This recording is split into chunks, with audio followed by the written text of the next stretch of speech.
Damas y caballeros, en esta época de Navidad, ya saben que no hacemos programa, pero siempre intentamos traerle contenido de calidad.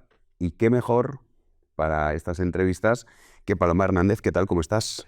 Hola, Jano. Pues encantada de estar hoy aquí contigo. Muy Que bien. traes nuevo libro, que es el que tengo en mis manos, y también el que tienen ustedes aquí. Islam y feminismo, religión y geopolítica en el siglo XXI.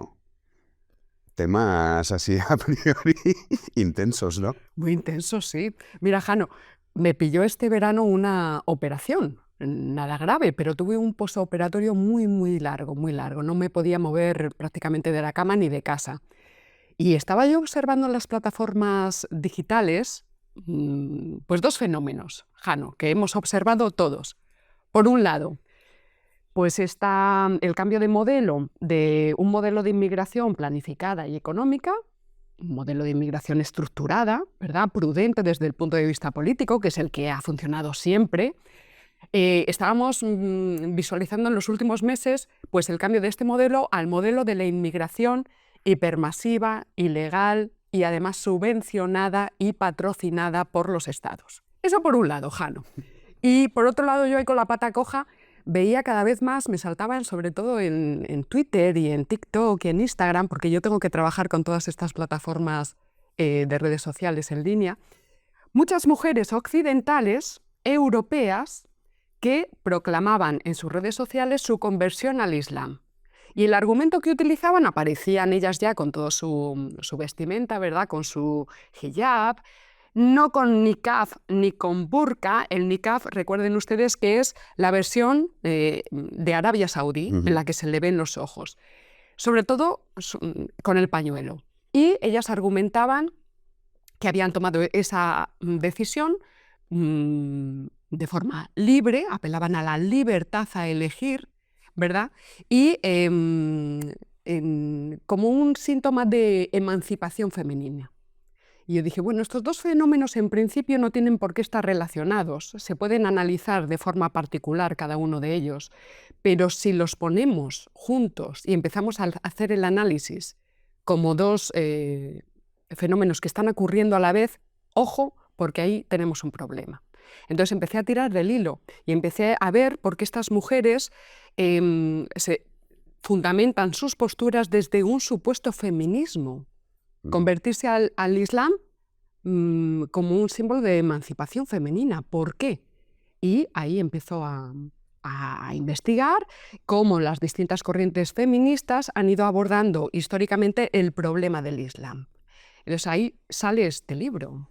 O sea, es algo con lo que has dicho, hay muchísimas preguntas porque, por un lado, claro, hoy en día, antes podíamos decir que el feminismo clásico no tenía que lidiar con el Islam, en el sentido de que en nuestra cultura, pues bueno, se daba por hecho una serie de valores, una serie de derechos que tanto escuchamos, pero claro, cuando empieza a aparecer toda esta inmigración que tú estás comentando, tienen, digamos, lo que dice el bloque progresista, tiene que decir, oye, ¿y ahora qué hacemos con esto? Claro, porque a priori, dice, si nosotros estamos defendiendo la libertad de las mujeres, los derechos y todo esto, choca con lo que es el Islam en ese sentido. Y entonces ahí es donde se produce toda esta mezcolanza que a ti te ha llamado la atención, entiendo. Sí. Es interesantísimo analizar el enfrentamiento a muerte que tienen entre sí las distintas corrientes feministas. Es un odio mortal. ¿Te parece empezar por cómo ha empezado, digamos, ese feminismo moderno, para entendernos, a odiar a sus propios orígenes? ¿Te parece? Sí. Mira, nosotros, o por lo menos yo aquí en el libro, empiezo con las llamadas feministas ilustradas. El feminismo ilustrado es el que resultó hegemónico aquí en España porque resultó impulsado por el PSOE de Felipe González, ¿de acuerdo? Es el feminismo de las primeras décadas de la democracia en España, el régimen del 78, ¿verdad? Tenemos como figuras súper reconocibles pues, a Celia Amorós o Amelia Valcárcel, y en particular Celia Amorós tiene analizado este tema del Islam en un libro suyo del año 2009 que se llama Vetas de Ilustración. Celia Amorós, dentro de este feminismo clásico, que diríamos ahora, es muy crítica con el Islam.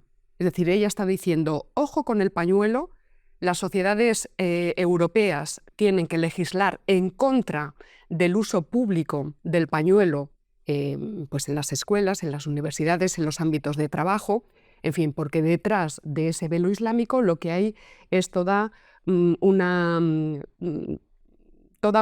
dogmática, digamos, es decir, no es simplemente una cuestión que una decida para estar más o menos guapa, sino que detrás del Islam, por ejemplo, está la prohibición de las niñas a ir a la escuela, la prohibición de las niñas a vestir de determinada manera, a hacer deporte.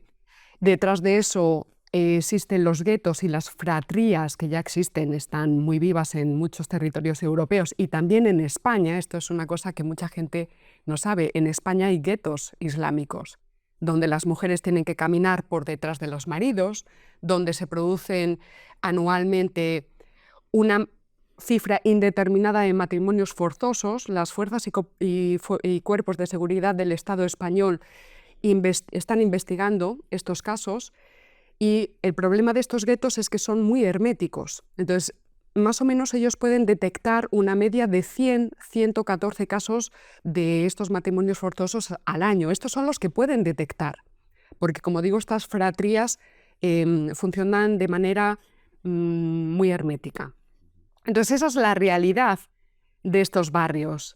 Los multiculturalistas, super hipster, ven estos barrios como desde una visión romantizada, ¿no? Qué bonito, el multiculturalismo.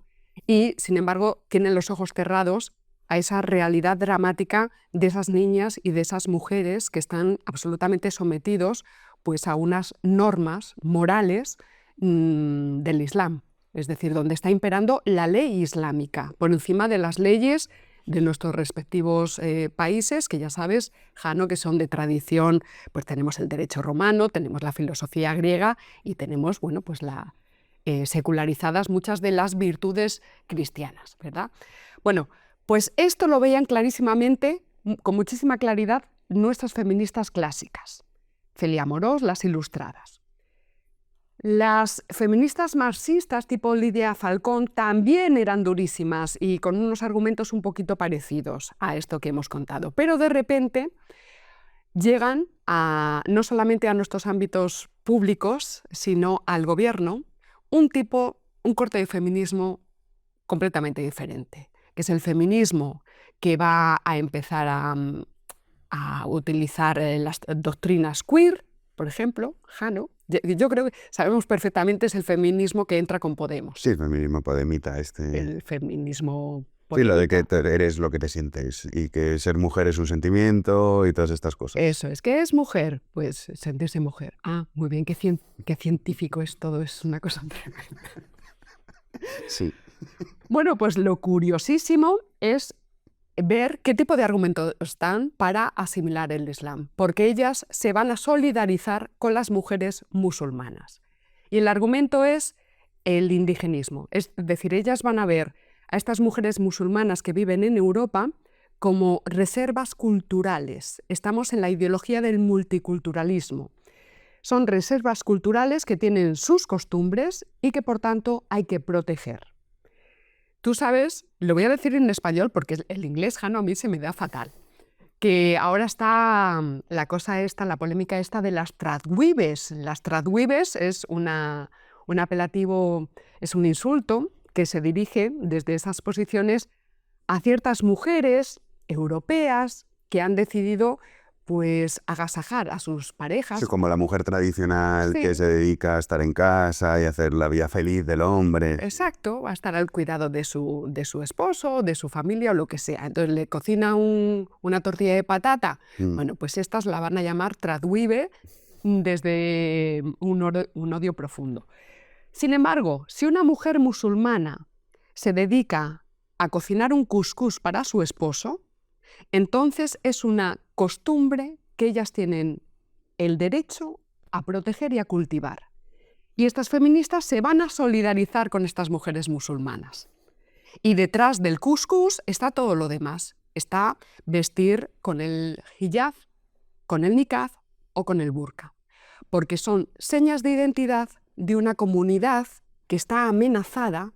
Ahí está, son reservas culturales que por tanto hay que protegerlas. Lo que hay detrás para entender esa posición es la ideología del indigenismo, pero trasladada al mundo musulmán.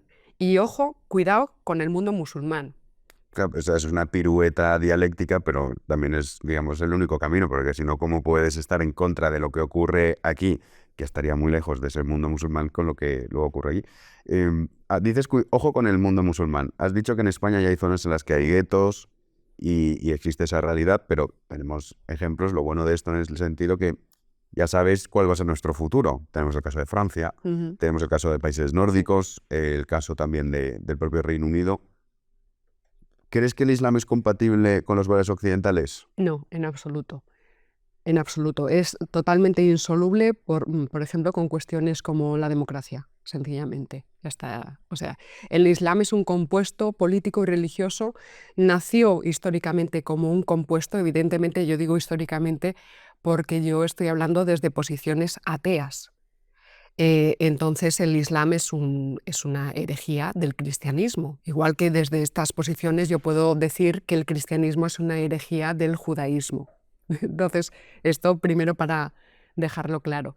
El Islam es un compuesto político y religioso, es decir, no es solamente una religión, sino que es una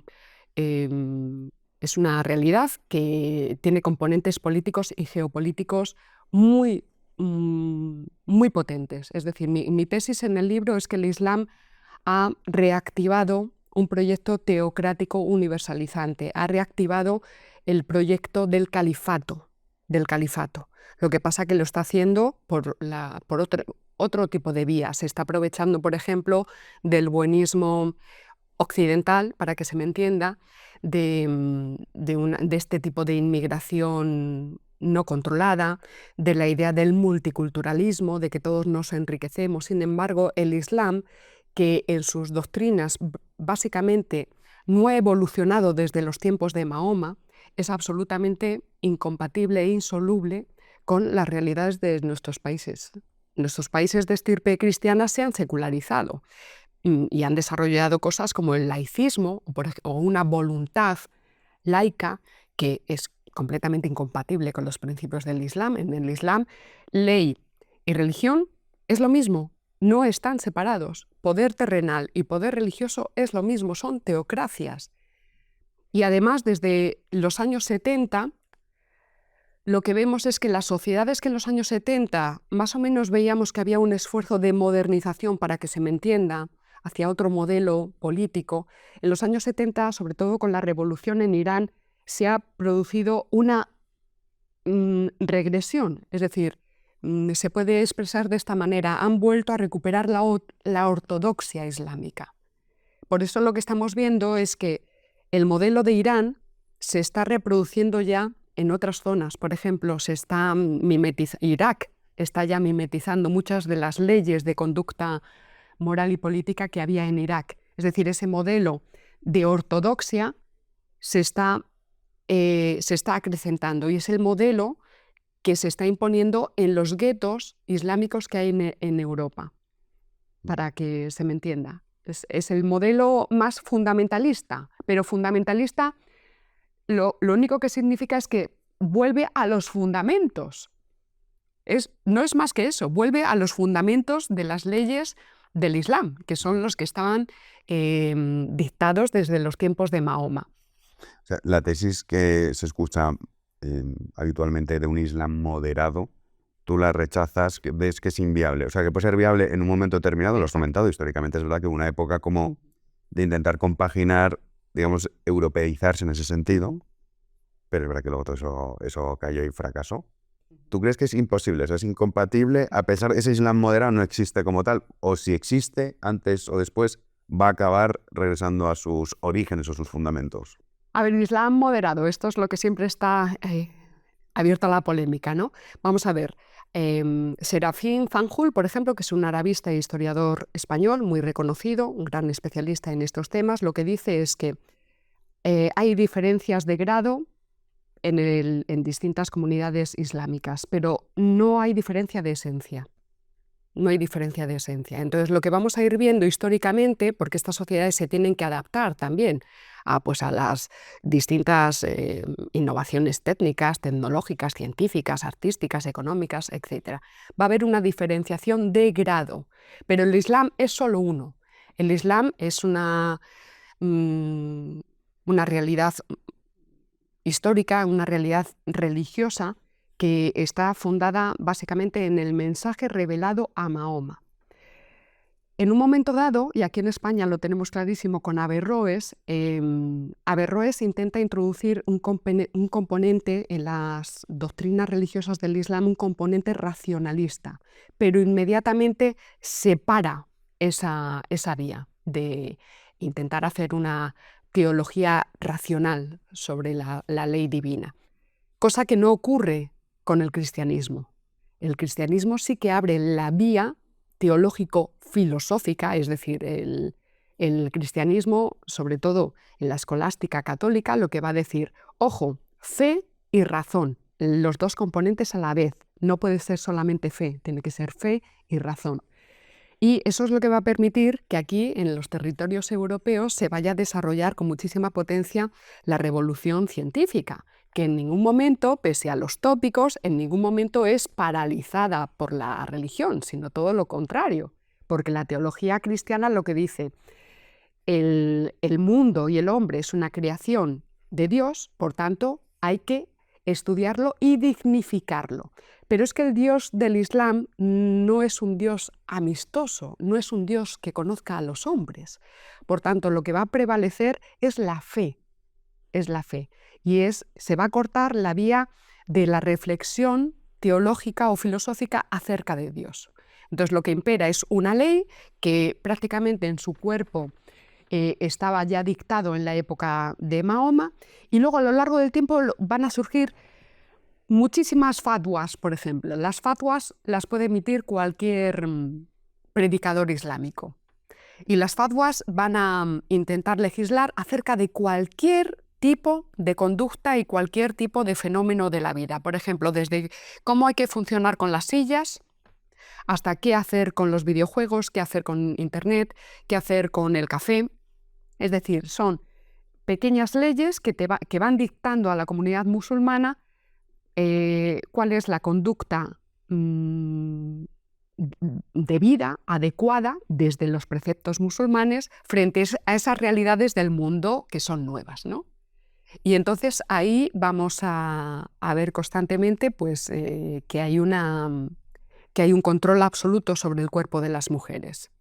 Lo de las sillas lo digo porque hay determinadas fatwas que prohíben que las mujeres se sienten en sillas, o que prohíban que si se sientan tienen que ser en unas sillas especiales, no pueden cruzar las piernas, porque la mujer para esta visión islámica es haram, es algo que ensucia. Entonces hay que controlarla para dignificarla de alguna manera. No sé si me estoy explicando. Sí, no, perfectamente. Sí, sí. Además es que desgraciadamente, claro, esto si lo cuentas hace muchos años, quizá muchos dirán, no sé de qué me está hablando Paloma. Pero es que hoy en día ya vemos que esas son realidades, quizá no en España, pero llegarán, pero sí en otros países europeos. ¿Y tú no crees que eso, por un lado, digamos, está en el mundo este de progre, ¿no? Que comenta este feminismo moderno, por un lado, pues ser mujer es un sentimiento, a favor del movimiento trans, que es ahí donde chocan mucho, ¿no? Las feministas clásicas, por decirlo de alguna manera, con las actuales. Lo que es que en realidad ellos serían los primeros eliminados, llegados al punto en vivir en una teocracia, para entendernos. Sí. No, esa es una de esas grandísimas contradicciones, como tantas otras muchísimas que tienen. Si solo fuese una. Pero están acostumbrados, Jano, a cabalgar contradicciones. Ya, pero esta es una contradicción muy fuerte, ¿no? O sea, yo nunca he entendido... O sea, bueno, a ver, yo entiendo que el ser humano, cada uno piensa lo que da la gana, pero dices, en este caso es que me parece incomprensible. O sea, es como estar alimentando al monstruo que sabes sí o sí que te va a devorar. O sea, no es que bueno, a lo mejor no. Es que no hay duda. O sea, serían de hecho los primeros. Sí. Hay una parte de ignorancia y otra parte de mala fe. Hay una parte también de mitificación, de que este mundo, esto viene del siglo XIX, es un momento en el que se romantiza todo lo que tiene que ver con el mundo musulmán. Es el mito de Al-Ándalus, que persiste en muchas de las corrientes de estas corrientes. Ellas van a hablar del Islam como una civilización de esplendor, una civilización brillante. Como no lo es, van a señalar al enemigo, es decir, tienen el potencial para serlo, lo fueron en Al-Ándalus, este es todo el mito que ellas van a alimentar, y si ahora no lo es por culpa del enemigo, y entonces lo van a señalar con el dedo, y el dedo es Occidente. Ellos van a decir Occidente en un sentido homogéneo, es decir, ellas cuando hablan de Occidente, occidentalocéntricos, eurocéntricos, cristianocéntricos, ellos van a señalar a un enemigo al que no definen nunca y entendiendo Occidente como un bloque homogéneo, porque ellas tienen la cabeza puesta en las colonizaciones abrasivas del siglo XIX en determinados territorios. Colonizaciones abrasivas, por ejemplo, nos podemos remitir al imperialismo británico o al imperialismo holandés o al francés, ¿verdad?, en estos territorios musulmanes que intervienen allí. Pero claro, al no hacer distinción, al entender que todo es Occidente y que todo es lo mismo, no hacen distinción. Es decir, para ellas tan malo va a ser el Imperio español como el imperialismo abrasivo británico. Entonces, esta es una circunstancia. Bueno, el caso es que no hacen distinción, ellas están alimentándose a partir de un mito, de un Islam que, por cierto, es comprendido como la religión más igualitarista de la historia. Es que es tremendo, no te he contado la otra pata del libro. Este libro, aparte de analizar esos feminismos, analiza también el feminismo llamado islámico. Menos mal que se me ha venido porque es importante hablar de esto. El feminismo islámico es un tipo de feminismo que está empujado por mujeres que son musulmanas, mujeres que además hacen proselitismo del Islam. Suelen ser mujeres cultas, mujeres cultivadas en universidades, casi todas ellas vienen de países de tradición musulmana, pues tenemos a mujeres que vienen de Marruecos, de Túnez, de Egipto, de Siria, de Turquía, pero que han desarrollado su labor académica en universidades del ámbito anglosajón y francófono. Es decir, tú inmediatamente en una búsqueda rápida en Internet vas a encontrar nombres de estas mujeres que están firmando trabajos de fin de máster, que están publicando en revistas especializadas en este tipo de universidades de renombre, en la Universidad de Oxford, la de Harvard, la de Nueva York, etc. Esta corriente del feminismo islámico tiene muchísimo predicamento entre estas otras feministas las otras que hemos hablado de Podemos, tienen también sus nombres y estas se llaman así, Jano. Atención. Sorprendente. Feminismo antirracista, decolonial, anticapitalista para la emancipación de las mujeres racializadas del sur global. Atención, este es el rótulo. Emancipación. Tienes un capítulo que es así. Feminismos antirracistas, anticapitalistas, antiimperialistas y decoloniales para la emancipación de las mujeres racializadas del sur global. Entonces ellos van a decir, el trabajo con las mujeres racializadas del sur global latinoamericano, que no van a decir jamás hispanoamericano, esas ya están muy bien acompañadas, ya hemos hecho allí, ya tenemos el trabajo muy avanzado, pero ahora nos falta emancipar a las mujeres racializadas del sur global musulmán. Ahí está su labor política y ahí está el peligro, porque todos estos movimientos, como digo, están metidos ya en las estructuras de nuestros gobiernos, están metidas en nuestras cátedras universitarias, están ocupando ya posiciones de poder político. Y estas feministas islámicas también, como te digo, Jano, están firmando ya muchos trabajos de fin de grado, de fin de carrera. Lo que ellas van a decir es que de las tres religiones del libro, judaísmo, cristianismo e islam, la única religión igualitaria desde sus orígenes y verdaderamente igualitaria es el islam. Lo que van a decir es que la revelación que recibe Mahoma es una revelación ya de por sí feminista. Y por tanto, decir feminismo islámico es un oxímoron, porque el Islam ya es feminista.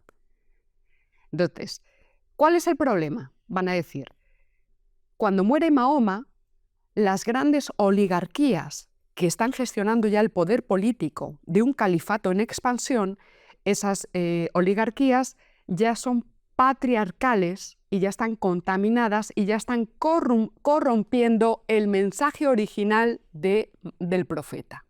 Por tanto, ellas lo que van a proclamar desde las cátedras universitarias y solicitando mucho dinero público es dinero y financiación para poder purificar los textos del Islam y para poder regresar a ese Islam purificado que es el originario, que es el de Mahoma, y poder retirar a través de una hermenéutica, que necesita mucho dinero, una hermenéutica, poder eliminar todas las interpretaciones corruptas que se han hecho del Islam.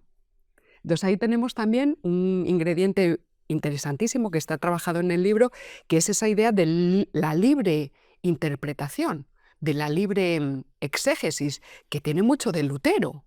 O sea, el individuo va al libro y el individuo tiene libertad para interpretar libremente lo que está escrito en el libro. Se dice muchas veces, ¿no?, que los problemas del Islam es que lo han interpretado mal o que se ha interpretado de manera radical. Exacto. O sea, que es como la excusa que siempre se plantea cuando... Es verdad que ahora en Europa no escuchamos tanto los atentados, pero las épocas que hemos tenido, especialmente en Francia, de atentados uno detrás de otro, siempre decían, es que claro, pero esto es en realidad, es que lo han interpretado mal. Bueno, pues mira, el Estado Islámico no está haciendo nada que no esté ya presente en el Corán. O sea, el Estado Islámico lo que está haciendo es llevar a cabo, realizar políticamente lo que ya está inscrito en el Islam, en el Corán. Has hablado de cómo estas autoras han penetrado en nuestras universidades o en otras instituciones, pero bueno, también tenemos la parte política. Ya tenemos el caso de Londres, que ya hace muchos años Sadiq Khan fue alcalde musulmán. Sí. También es verdad que no hemos visto en otros sitios, cuando ya empiezan en otras localidades del Reino Unido, ciertos alcaldes que también son musulmanes, pero bueno, que esto es un movimiento que además es lógico. Es decir, si el porcentaje de la población musulmana cada vez es mayor, pues lo normal es que se forme un partido político que luego entre ellos tienen sus diferencias entre suníes y chiíes y todas estas cosas. Pero lo lógico es que veamos partidos políticos, digamos, el que se agrupen para estar representados. Exacto. ¿Qué futuro nos espera entonces? Bueno, pues depende, porque si en algún momento nuestros políticos regresan a un modelo de inmigración planificada, pues a lo mejor esas realidades se pueden controlar. Desde luego la inercia actual es que vamos a ir a peor. Aquí en España esos guetos, que tú lo has descrito perfectísimamente, o sea, en cuanto el Islam alcanza una masa crítica suficientemente poderosa, lo que va a intentar es alcanzar e introducirse las propias estructuras sociales y políticas del país de acogida. Aquí en España, en Cataluña, tenemos a una persona que bueno, yo admiro mucho, que es Hanan Serrouk, que es una hija de inmigrantes marroquíes. Y ella está ahora mismo colaborando con las fuerzas y cuerpos de seguridad del Estado, precisamente para el control de matrimonios forzosos y también el peligro terrorista, que a través de esta inmigración descontrolada puedan estar entrando grupúsculos de terrorismo. Y ella, en los años 80, y a partir ya de los 90 y de los 2000, ella está ya denunciando que estos guetos salafistas en Figueras, en determinados sitios de Cataluña, están estableciendo interlocución con los poderes políticos de la zona. Es decir, son masa crítica, son votantes. Por tanto, los políticos de Cataluña, particularmente unos llamados separatistas, tienen mucho interés en interlocutar con los líderes religiosos de estas comunidades para orientar el voto de esa población. Y esto es un gesto o un rasgo de absoluta imprudencia política, que se hace puntualmente por puro calculismo político, pero que a largo plazo estas gentes no se han dado cuenta de que década tras década lo que han hecho ha sido conformar un auténtico peligro, porque el problema es que ya hay zonas en toda Europa donde las funciones del Estado de acogida han dejado de funcionar. En estos guetos ya no puede funcionar la policía, por ejemplo. Esto lo estamos viendo ya en Cataluña. Esta es una realidad que no es ya externa, que veamos como algo exótico de Reino Unido. Está ocurriendo ya en España. Entonces, ahí está el peligro, cuando en nuestros países ya hay zonas, ya hay guetos donde el Estado no puede funcionar, porque las funciones del Estado han sido suplantadas por la ley Sharia, pues ahí es donde tenemos el problema. Y si encima tú has abierto el grifo de una inmigración descontrolada que lo que va a hacer es engordar esos guetos, pues lo que estás dando es gasolina precisamente a ese tipo de comunidades. En el caso de Francia, que muchas veces se cita como quizá el que más avanzado va en este sentido, junto con el Reino Unido o también Suecia, que se nos olvida muchas veces. Y Bélgica. Pero, bueno, sí, porque Bélgica es tan desagradable en todos esos aspectos, pero sí, también es verdad. La cuestión es que dices, vale, muchas veces se pone, no, Le Pen, Frente Nacional. O sea, no voy a juzgar la parte política, económica, no, sino solo en este asunto. Es claro, el problema es que cuando supongamos que gana y dice voy a revertir esto, muchos tienen pasaporte francés. Es decir, hemos llegado ya o hemos sobrepasado ya el límite de decir, no, pues voy a expulsar a aquellos que cometan delitos a sus países de origen. Pero es que ya muchos de ellos, de hecho la mayoría de los que cometieron estos atentados que comentábamos antes, tenían pasaporte europeo, o bien francés, o bien belga. Dices, bueno, es que estamos en una vuelta, ya llegamos tarde, o sea, no lo podemos hacer. ¿Cómo plantearías tú entonces la solución? Porque tendría que ser ir al país de origen, pero no sería a su país en el que ha nacido, porque él ha nacido en Francia, ha nacido en Bélgica, o ha nacido en los Países Bajos, o ha nacido en el Reino Unido. No, es un problemón, es un problemón. Allí en Francia no sé cómo se va a poder revertir. Yo tuve la oportunidad de vivir una temporada en Francia en el año 2000. Los franceses son, con todo mi cariño, es una gente muy especial. Sí, Y sí. yo no tuve mucha facilidad para hacer amistad con los franceses, pero hice inmediatamente amistad con 2 chicos que eran argelinos. Efectivamente, con su pasaporte, eran ya tercera generación, eran franceses. Y bueno, pues mantuve muchísima relación con ellos. El odio que expresaban hacia Francia y hacia todo lo que fuera lo francés era visceral, era puramente sentimental. ¿Cómo controlas eso? Pues porque es una cuestión emocional. ¿Con una aplicación marcial de las leyes? Pues sí, pero vas a generar unos conflictos gravísimos, se te pueden incendiar las calles. De hecho, es que ocurre. Sí. Cuando fue el caso de un chiquito que en Francia, que la policía lo había batido por no sé qué y se lió, no recuerdo el nombre, no me acuerdo, pero bueno, unas manifestaciones salvajes. Sí. Que no es la primera vez. No es la primera vez y además generalmente se pone más énfasis en controlar a los presuntos islamófobos que a las poblaciones musulmanas. Entonces se genera cada vez más descontento social, más polarización. Tenemos a los progresistas que toman partido es decir, es muy complicado. Aquí en España, que no está tan avanzado, desde luego lo que tendríamos que exigir es que se hagan cumplir las leyes de extranjería que ya existen. Es decir, es que no hay que inventárselas, es que ya están ahí. Pónganlas ustedes en marcha con todas esas cuestiones, pues por ejemplo, control de, bueno, como vienen sin documentación eso es muy difícil, pero en el momento mismo en que se cometa un delito, repatriación inmediata. Las leyes de extranjería ya están ahí, el problema es que no se hacen cumplir. Y luego hacer también, explicar a la gente qué es lo que hay detrás de todas estas redes de tráfico ilegal de personas. Explicarle a la ciudadanía que lo que hay detrás es un negocio criminal. El segundo, si no estoy mal informada, con beneficios multimillonarios, el segundo por detrás del narcotráfico.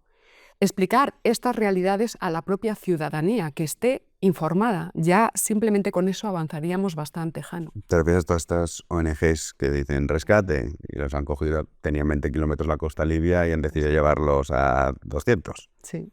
Sí, sobre el tema de las ONG, la verdad es que se habla poco como parte del problema. En el libro dices, el denominado feminismo islámico, que has explicado aquí, promovido por grupos que se presentan como progresistas, actúa como un caballo de Troya en Europa, facilitando la entrada del fundamentalismo musulmán en sociedades que valoran la individualidad y la igualdad jurídica entre hombres y mujeres. ¿Esto es real? ¿Valoramos de verdad la individualidad y la igualdad jurídica entre hombres y mujeres? De todas formas, Jano, O quizá hemos dejado de valorarlo sí, y por eso... yo creo que estamos en decadencia en todos los aspectos. Los valores que configuraron nuestras sociedades pues están en un momento de conflicto, de mucho extravío identitario. No sabemos muy bien de dónde venimos y entonces tampoco sabemos quiénes somos, ni sabemos hacia dónde vamos. Yo lo digo constantemente en mis programas. Tenemos gobiernos que no saben programar a largo plazo, no saben hacer políticas a largo plazo, están en el cortoplacismo electoralista, en señalar a mi enemigo político que está aquí, pero ¿y dónde está el enemigo geopolítico? ¿Dónde está? Tenemos al PSOE de Sánchez haciendo cabriolas y nos tiene ahí súper entretenidos, y ahora es la metáfora esta del jugador de baloncesto, ¿no? Se pone la pelota por un lado y hace ¡guay! Pero si a mí lo que yo quiero es que nuestros políticos hagan buena política, si lo que queremos es que sean buenos gobernantes, no que estén chuleando al PP constantemente, con juegos de manos y... Entonces, ese es el problema. Hay una degeneración de lo que es la propia idea de política. Creo que se ha perdido de vista lo que es la razón de Estado. Me estoy refiriendo sobre todo aquí en España al PSOE. El PSOE ha perdido de vista la racionalidad política, ya no sabe lo que es la política. Y por eso se piensa que haciendo juegos de manos para ganar al contrincante en las urnas, eso ya es política y que por tanto cualquier resultado en política es válido. No, eso no es la política, eso es justo la definición de lo que es mal gobierno, de lo que es hacer mala política. Entonces, de todas formas te quiero decir, esto que has leído lo ha puesto la editorial. Lo ha puesto la editorial. Sí, está bien. Igualdad jurídica entre hombres y mujeres, individualismo. Por eso es que individualismo. conociéndote me ha parecido extraño. He de confesarlo. Igual la individualidad y la igualdad jurídica entre hombres y mujeres, si no te conociese, bueno, pero claro. Una última pregunta que te quería hacer porque has dicho cortoplacismo. Hemos escuchado también, has dicho, bueno, todo se hace en función del rédito electoral, ¿no? Hemos escuchado recientemente al gobierno diciendo que es que como tenemos el problema este demográfico, necesitamos 300.000 inmigrantes al año. Claro, esto, o sea, cuando uno lo escucha debería entrar, en pánico, decir, ¿pero qué me está usted contando? Pero como vivimos en el mundo cortoplacista, nosotros también, los propios ciudadanos vivimos en el corto plazo más inmediato. Nadie piensa en las consecuencias, que no estamos hablando de consecuencias de a 100 años, ¿no? Si es que estas consecuencias nosotros las vamos a vivir. O sea, como que la cuestión demográfica pasa un poco también con el endeudamiento o las cuestiones económicas. Y es que parece que como van a caer dentro de 30 años, no nos preocupa, pero van a llegar. O sea, si alguien cree que lo que está ocurriendo ahora con las políticas migratorias no van a ver sus resultados, basta con observar lo que ha pasado en los países de nuestro entorno, que llaman. ¿Tú cuando escuchas eso qué piensas? Cuando dicen, no, necesitamos 300.000 inmigrantes al año en España.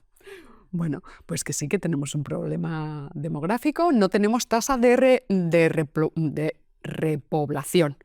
Así que pónganse ustedes a la tarea. Eso lo primero. Habría muchas maneras, hay políticas para incentivar la natalidad en todos nuestros países, porque esto no es solamente un problema que tenemos aquí en España. Además, las cuestiones sociológicas son muy largas de explicar, no son fácilmente explicables. Quiero decir, es un problema serio que no se resuelve simplemente con una ley y tal. Sí, de hecho muchas veces lo dicen, no, económicamente, por eso, si esa fuese la razón, entonces en los países pobres no tendrías unas tasas de natalidad mucho más superiores a la de de población. Claro. Los países pobres porque tienen 5, 6, 7 hijos. Entonces, económicamente no lo puedes explicar, hay otros factores. Hay muchos factores y son muy serios y tienen un análisis muy complejo. Pero bueno, tenemos, vale, venga, inmigración, pero entonces volvemos a lo mismo, pero sí, la inmigración, estupendo, eso hay que decidirlo desde criterios de la prudencia política, no desde el eticismo de que ningún inmigrante es ilegal porque ninguna persona humana es ilegal y ese tipo de cosas. No, tú lo que tienes que hacer es un filtrado porque tienen que filtrar la frontera, es decir, y el filtrado lo tienes que hacer desde criterios políticos. Entonces, que es más compatible con la sociedad española la población teóricamente que viene de Hispanoamérica. Bueno, pues vamos a empezar, vamos a abrir de este lado las puertas a ese tipo de inmigración, que tiene muchísimos más puntos de conexión en cuanto, por ejemplo, por supuesto, la lengua, pero también en cuanto a valores culturales, la religión, en fin, un montón de factores. Esa podría ser también una forma de... Y luego, población que venga de África. Bueno, pues tráetela también un poquito controladita.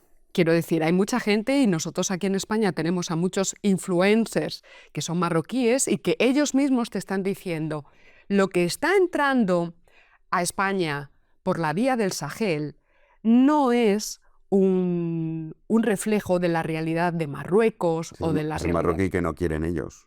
Es un marroquí o un magrebí que está saliendo despedido de allí, porque es lumpen, para que nos entiendan, es lumpen, es delincuencia. Entonces, la inmigración que estamos recibiendo no es un reflejo de la sociedad marroquí. Es una población ya de por sí peligrosa. Ya tenemos la cifra, si no me recuerdo mal, Jano, es que Marruecos había abierto las cárceles y en los últimos 6 años habían liberado a 25.000 presos marroquíes porque no daban abasto. Obviamente, ¿dónde llega esa población? Pues en cuanto puede, llega a territorio europeo. Entonces también tenemos que ser conscientes de esa realidad. Lo que está llegando en un grado muy grande es población ya de por sí marginal y problemática. O sea que no nos van a pagar las pensiones. No, para nada. Ah, no, vaya, yo me lo había creído. Fíjate. Pues nada, qué disgusto. Bueno, oye, pues Paloma, despedimos ya, no sin antes volver a recordar, este libro lo tengo en mis manos y también lo tiene ahí, Islam y feminismo, religión y geopolítica en el siglo XXI, de Paloma Hernández, también conocida, muchos te conocerán como Fortunata y Jacinta, tiene su canal de YouTube, también les animamos a que le sigan en su canal y lo tienen en todas sus librerías y en Amazon.